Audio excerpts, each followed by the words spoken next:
So my name is Derek Esuma, and I'm an economist and social scientist. I work primarily in health economics and in other areas of applied microeconomics. So my research is about answering questions of causality and of causation and of identification in economics. And I love to work on micro level data. I work a lot on women empowerment, gender, health, labor market issues, and inequalities. So and basically, that's what I do. I have done previous work with a lot of institutions in Ghana and across Africa, working on household level surveys. So yeah, basically that is it. So I'll speak a bit about writing proposals in the economics and finance, like I said. Then I'll spend some time to also speak about writing the statements of purpose and motivational letters and others of those kind. Okay, so let's go.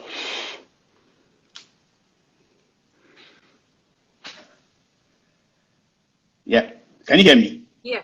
Okay, Yeah, I good. can So hear you. So, yeah. let's start. Okay, so I think Eric and Ayomide and Kweku spoke at great length about writing proposals and academic CVs. There's one thing we should bear in mind, that no one is going to read a 10-page, 18-page, 20-page proposal. No one has that time to do that. So your proposal, and before you send anyone a proposal, you should always have at least a one-page summary of a proposal. Not an abstract, something like an abstract, a half-page, one-page summary of the proposal. That when I take that, I can know what to expect in the proposal. You should be able to give me that brief, concise description of what you are trying to do in so few words, what we call the elevator pitch. You should be able to tell me a proposal in 30 seconds. In 30 seconds, you should be able to present everything you want to do, the crust of everything you want to do in 30 seconds to anyone. You meet people at conferences, on the bus, in the elevator, and you should be able to sell your idea to them in 30 seconds. If you can't do that, you don't know what you're going to do. That is so basic, because for most of the people I came across where we got funding, my experience has not only been writing proposals for PhDs or for masters, but also writing proposals for funding for projects. And most of the time, you meet people in conferences, on the plane, and they have only 30 seconds to listen to you. You should be able to pitch your idea. That is very important. Now, for economics and finance, and in most other social sciences, what we call them, social sciences, for a PhD especially, your proposal should be at least contain 4 publishable ideas. So it's not about going to write on one topic and write 150 pages or 200 pages or whatever pages. In most universities now, economics, finance, it is not about one central topic, no, but it should be themes within a topic. So for example, I'm writing on essays on economic of disabilities. That's the topic. It is one central theme. How does disability affect economic outcomes? But in that team, I'm working on 4 different papers that are related but not necessarily the same. Because for the person putting his money out there to put his money into funding your project, in funding your supervising your thesis, one, he looks at the gain he gets himself. Apart from generating knowledge, he also looks at, what do I stand to gain as an individual, as a person? Do I supervise this person and he finished with just one paper and I gain that of it for my promotion? And so your thesis should contain, at least each of your objectives should be a publishable paper on its own. That is very important. I also spoke about looking at joining the bandwagon, joining the key research topics at a time. In the social sciences, one good place you can always look at is how your research connects to the SDGs. Yeah. How does your research connects to understanding the SDGs or achieving the goals of the SDGs or measuring progress on the SDGs? Mm. If like I said, if you send me an 18-page proposal, there is no way I'm going to read that. So one thing that I also look out for when I'm reading a proposal is what I call the red thread. When I pick a proposal, there should be a central theme that runs from the introduction to the motivation, to the objectives, to the methodology, to the data, to the policy and research relevance, to the references. There should be Mm. that one thread that when I pull, everything should fall apart in place, like that domino effect. If I can't find that red thread, then there is a bit of a problem. That red thread is very important, at least within your objectives and your motivation and your methodology. I should see a common thread that allows me to know that this work is feasible, this work is doable. It doesn't have to be perfect at first try. No. None of us have a perfect proposal. I've been spending 1 year rewriting a proposal now. So you can never, it will not be perfect. But the central idea should be something that captures anyone's attention. The professors who are writing to are not only researchers, they are administrators, they are serving on committees. So they are busy people. So if you cannot catch their attention at your first shot, if he reads the email, if he reads your introduction email, and he doesn't find anything of interest to him, he just shelves us elsewhere and maybe reply after 8 years. Yeah. So you need to be very, I don't want to say tactical, but you need to know how to send the email that elicits someone's interest, in wanting to have a look at what you are saying. So basically, for me, your proposal should contain an introduction, which should be a broad conceptualization of what you are doing. Where does what you are doing fall within in economics, for example, where does what you are doing falls within the global economic space? So if you want to look at issues of maybe gender-based violence in economics, then the question is, why is gender-based violence an economic problem? Mm. That should be your introduction. Globally, why should the world be concerned about gender-based violence as an economic problem? If you can say the one thing that clearly identifies that gender-based violence has an economic cost, and so eliminating gender-based violence accrues some economic benefits, then you are getting my attention. Yeah. Then there should be a research motivation, what we traditionally call problem statement or whatever.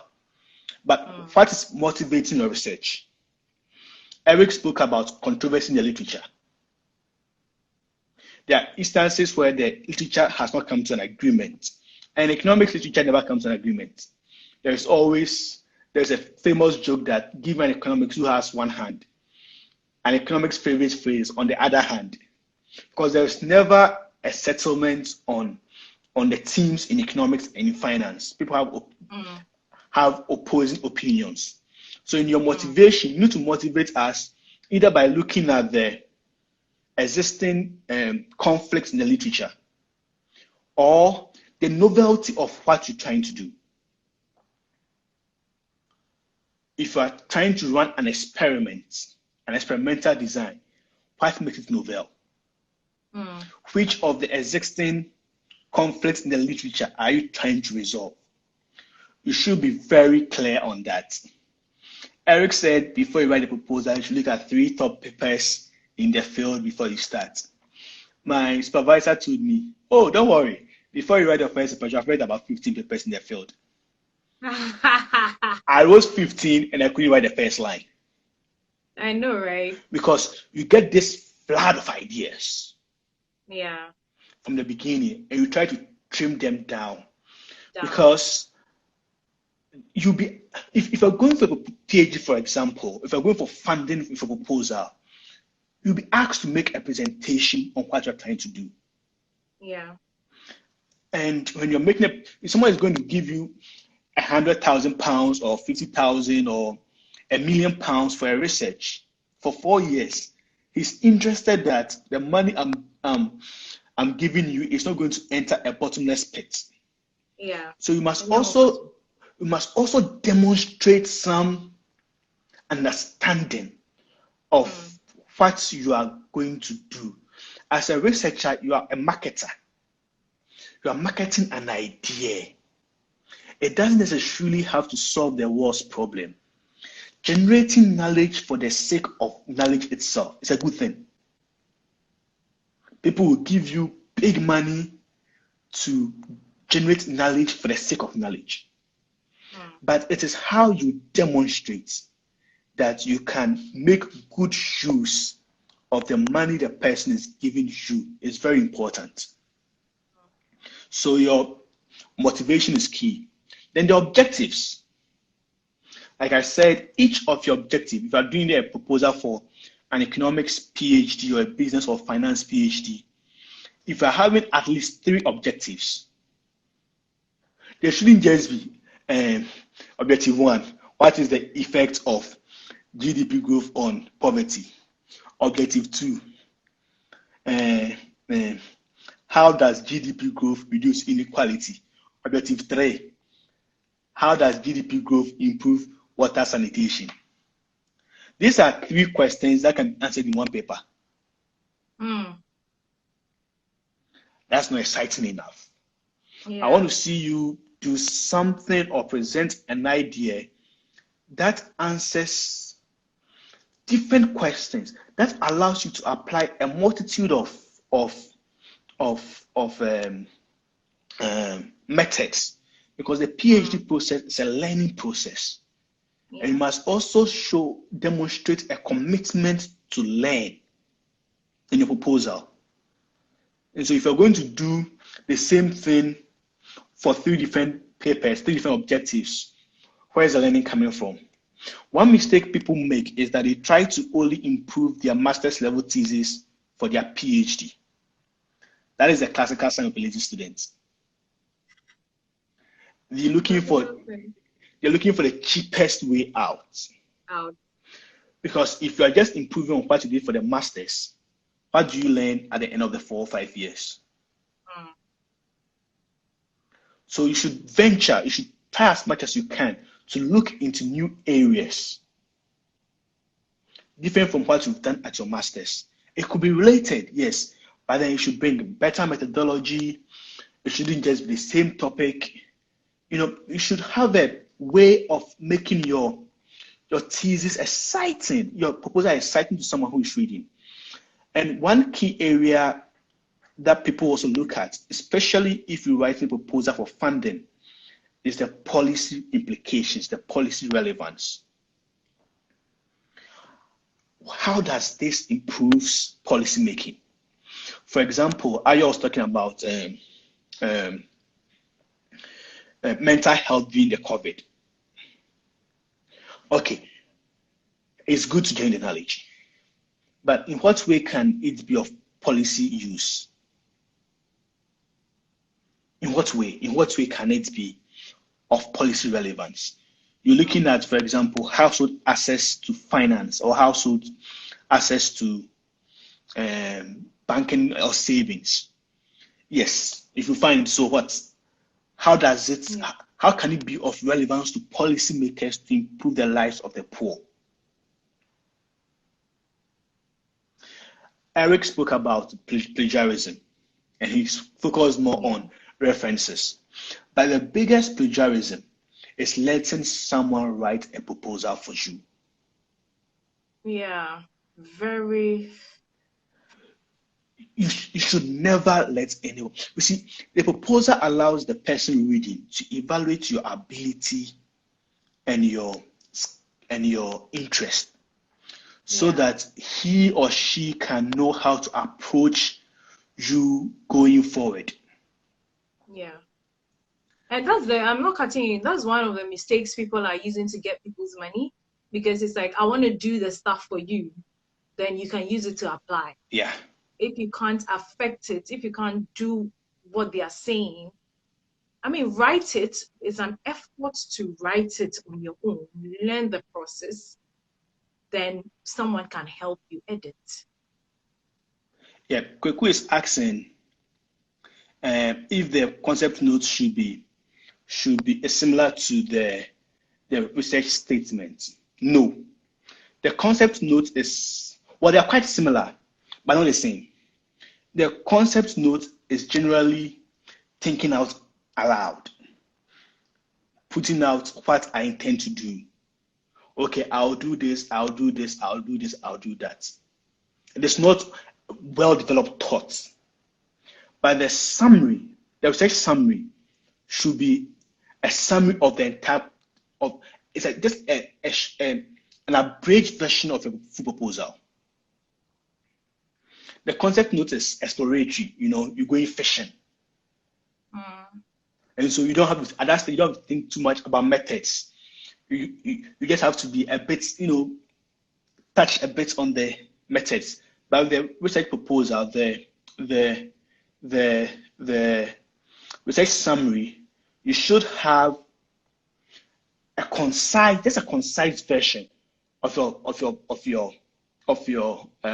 proposal.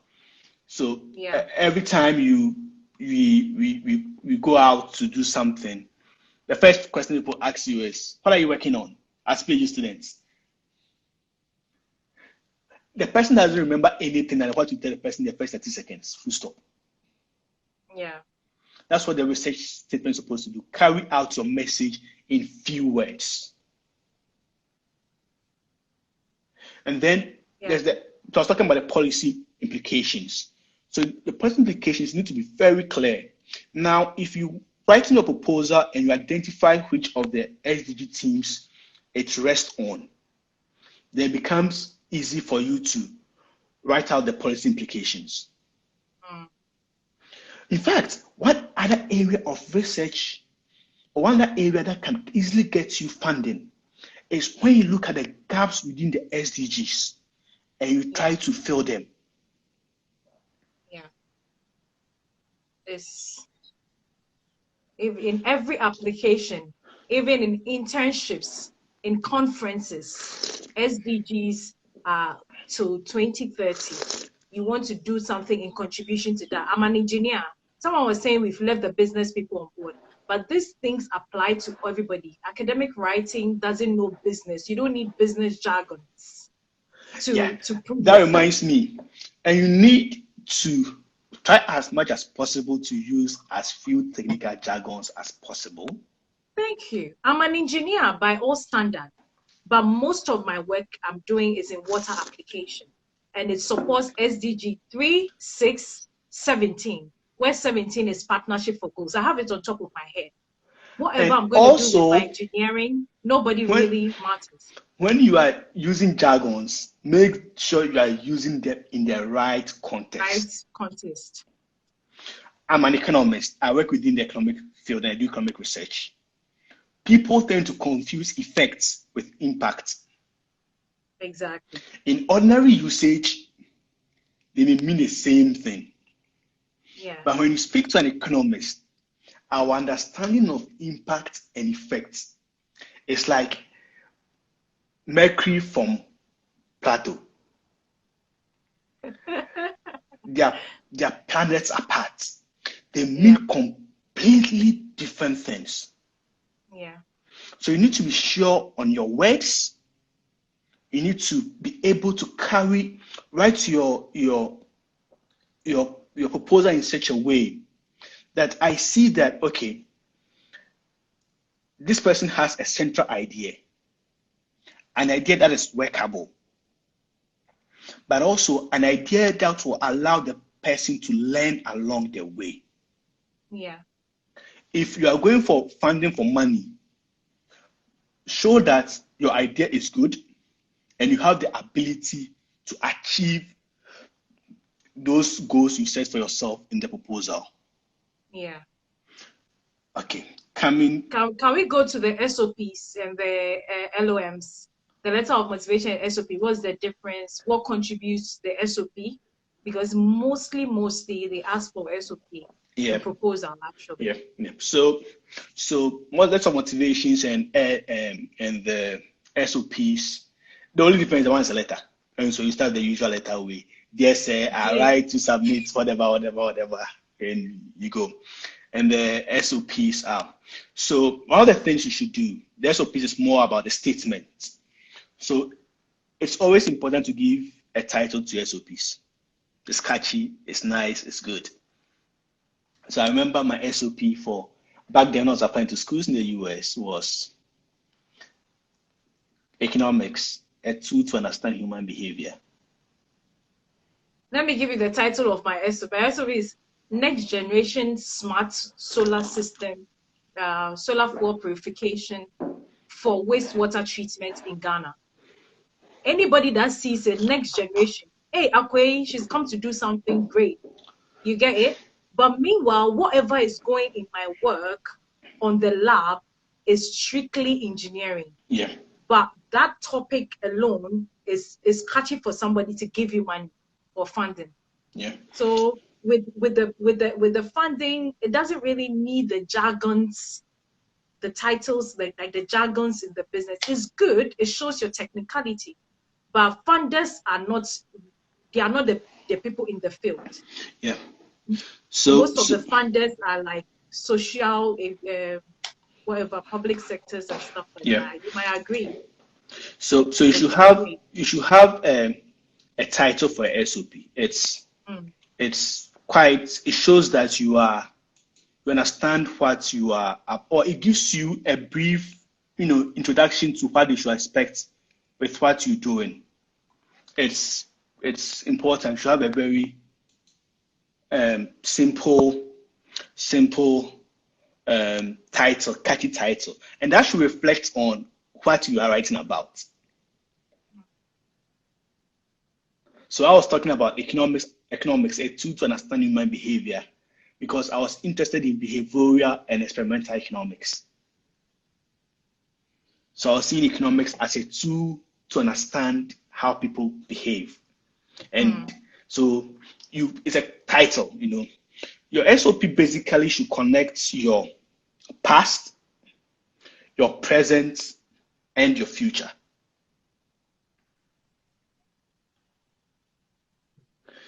Your past, what have you studied? What experiences have you gained?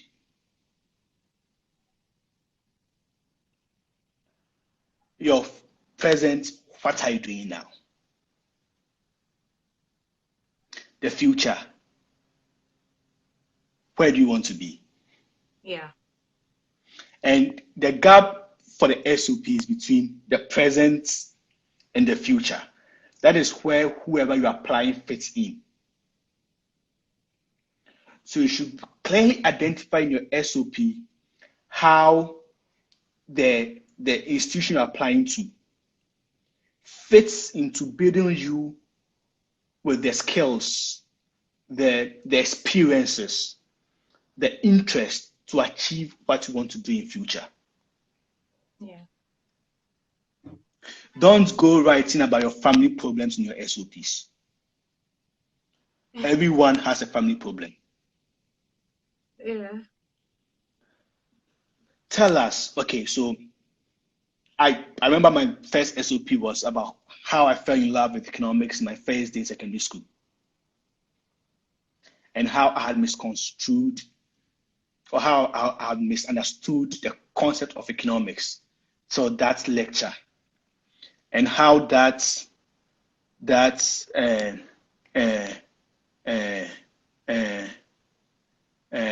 how that misconception over time has developed into a passion I want to pursue. And I want to pursue because now I thought when you say someone economics, you're talking about being stingy, being how do you call it? Pepe. Yeah. My father used to tease me that I'm studying Pepe in the university. and and how coming to understand that economics is not about thriftiness, but it's about maximizing resources for efficient use. And it's about how to understand how people make decisions under limited constraints. It became an interest I want to build into to help understand how people behave in developing countries in responding to risk and incentives. So you should be able to identify where you're coming from, where you are, and where you are going. It is also important to highlight how the institution you are applying to, all right, fits into the scheme of things for you. If you are applying to study, if you want to specialize in development economics, you don't apply to a school that does not offer a course in development economics. If you are intending to work in health economics, you don't apply to a school that does not offer a course in health economics. That means that your interest and what they have available do not match.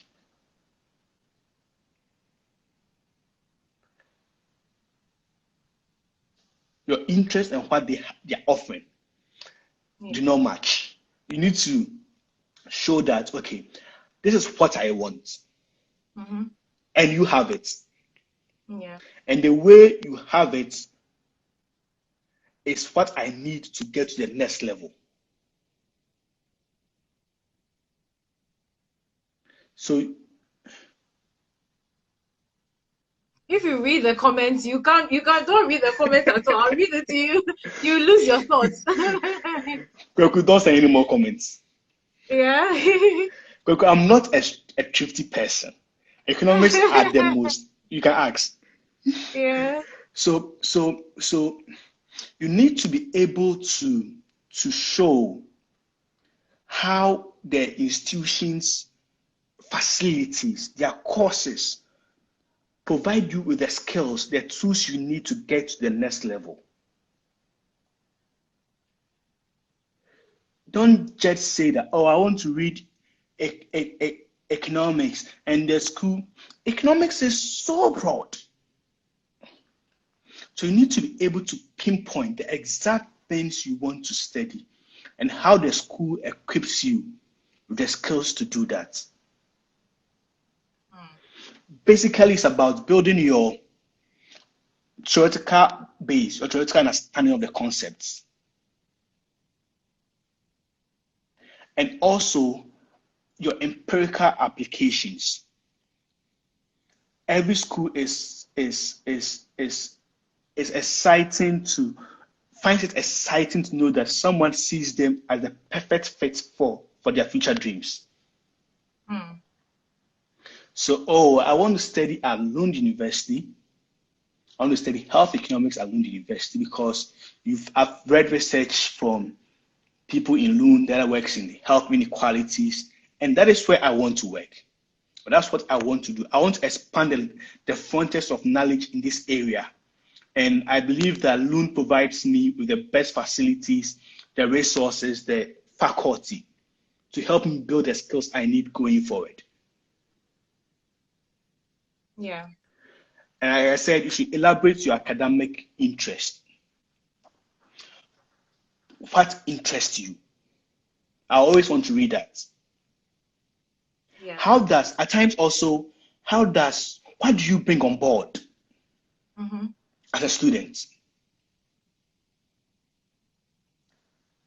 I'm coming from Ghana, so the usual catchphrase that we bring on board multiculturalism, internationalism. We bring on board a perspective from a developing country to enrich discussions within the class, within the group.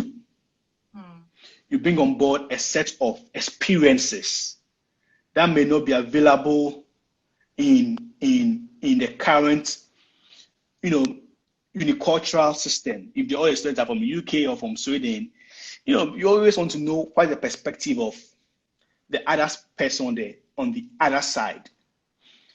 So you need to be able to highlight what you bring on board?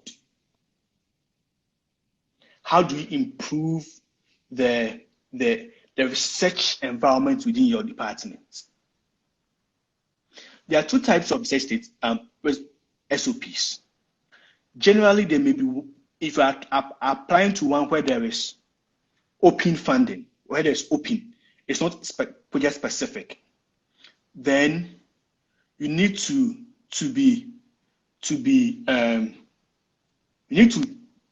tailor your if it's open, then you have the laxity to write about other things that do not are not so restricted. But if it is a restricted project, for example, there is a project for economics of non-communicable disease in developing countries, then you should highlight the specific skills you bring on board to this specific project. Yeah.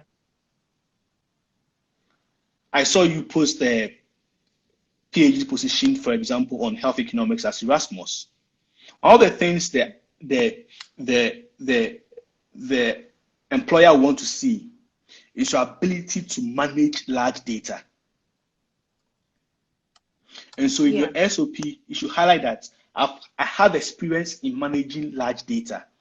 I have worked in this area in the past that made me use large data, and I can do that on this project.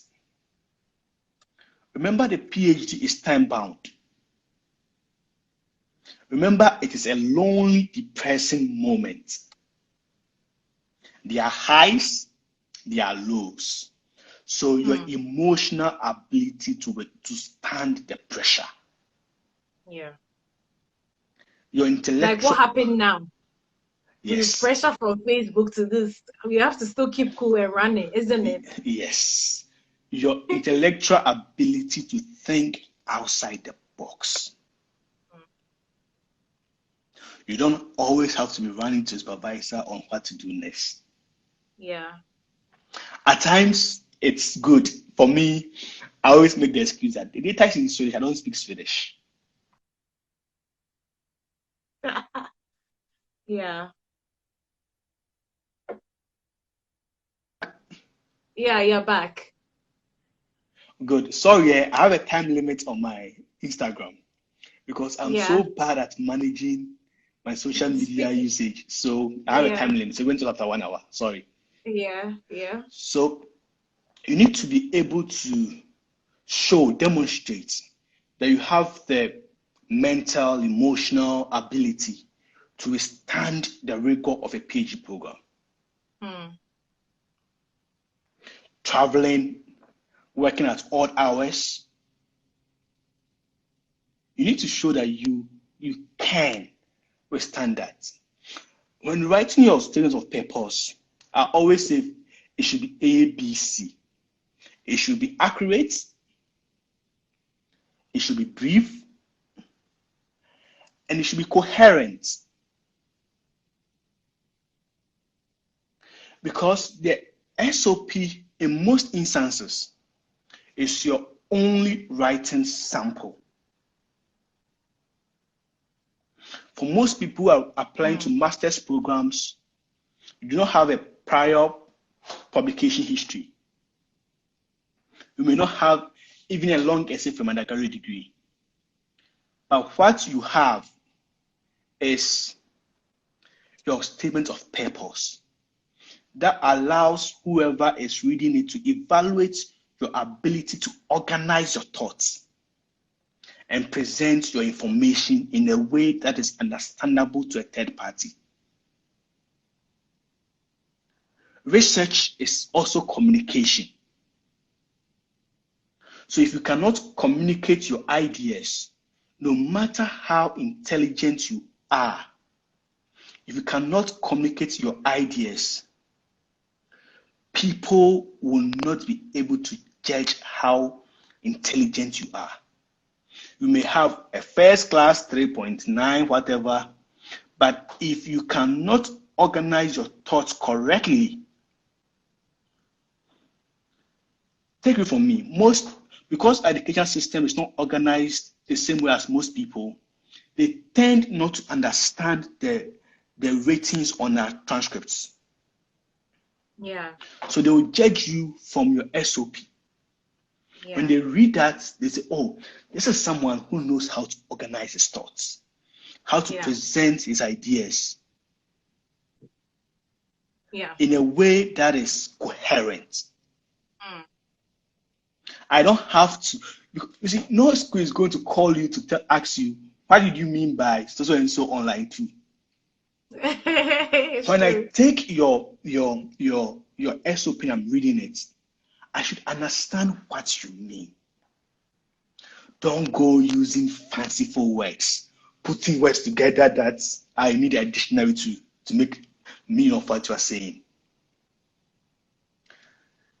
Just be straight, be plain, be yourself, be raw. You know, you don't have to impress. Don't write too much to impress. If not, you would end up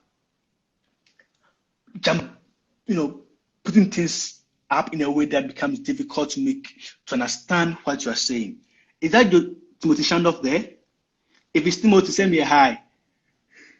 You should be able to put your ideas in a way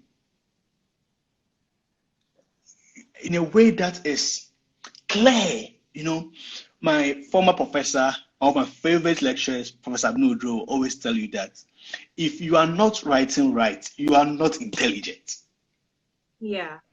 Because I will not come to you to ask you to explain what you've written to me. I should not.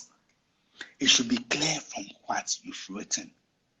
That also means common grammatical errors should be avoided.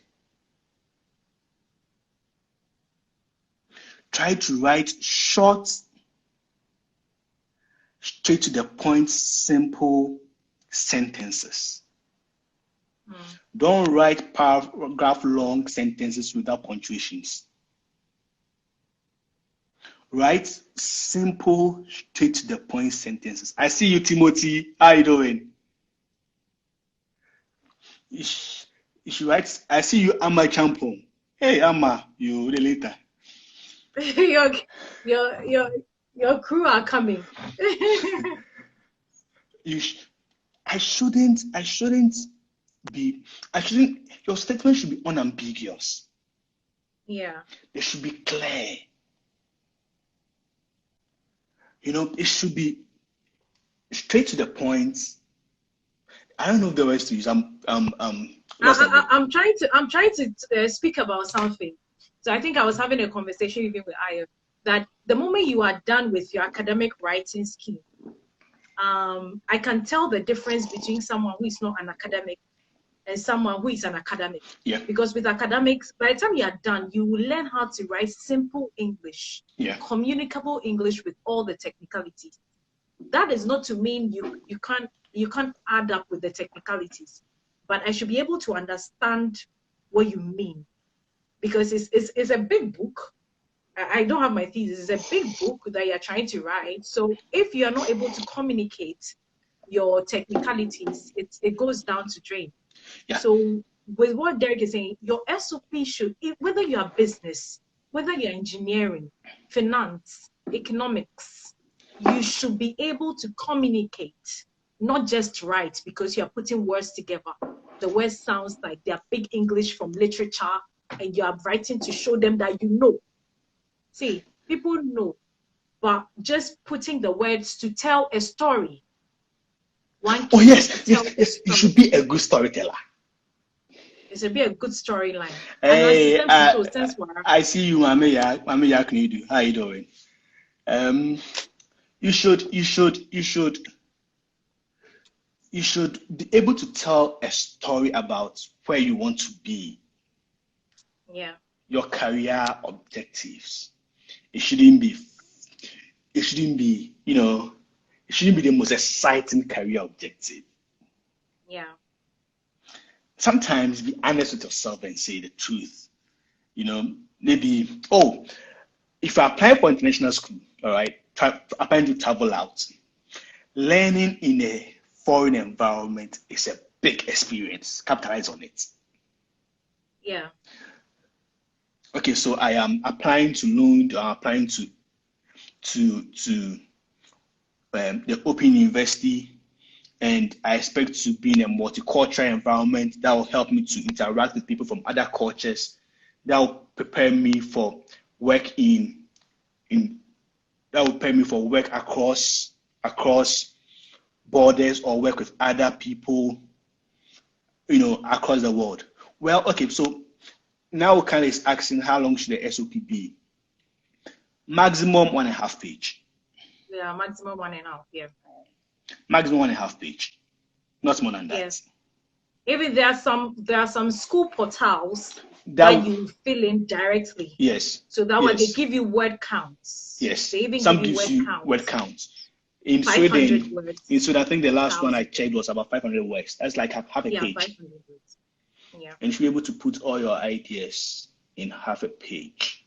Everything. Can you give us like a story of a typical SOP out of your head? A story? I don't have any. I think I remember the funny ones than the interesting ones.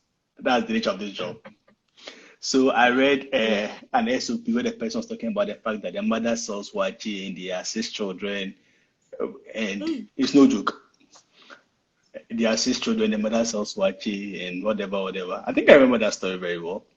I've read an SOP where the person wrote about something. I spent almost 1 page talking about secondary school. That's not exciting, You can. Secondary school is only important when you are talking about, perhaps. The funny thing, it is in Ghana that we place so much emphasis on secondary schools. Yeah. Across the world, the secondary schools we attended usually do not matter. Someone is asking, I think they missed it. What's the difference between the letter of motivation and the SOP? So the letter of motivations are usually the SOPs. People just use different names for them. So it's a letter you're writing to whoever is reading. So they usually come with the usual dear sir or whatever. Some you may not even have to write that, but they are just differences in names. They don't differ so much in content and in objective. It's just for you to show what you are intending to do. Connect, introducing yourself and presenting yourself to them. Who are you? What do you want to do? Where are you coming from? Where are you now? Where do you want to be? How do we help you? And you should be you should know the school you're writing about. You should know the school you're writing about. You should know the program you're writing about. You should know the faculty you're writing about. If you tell me, I want to come and study, what do you call the name of the course? I want to come and study I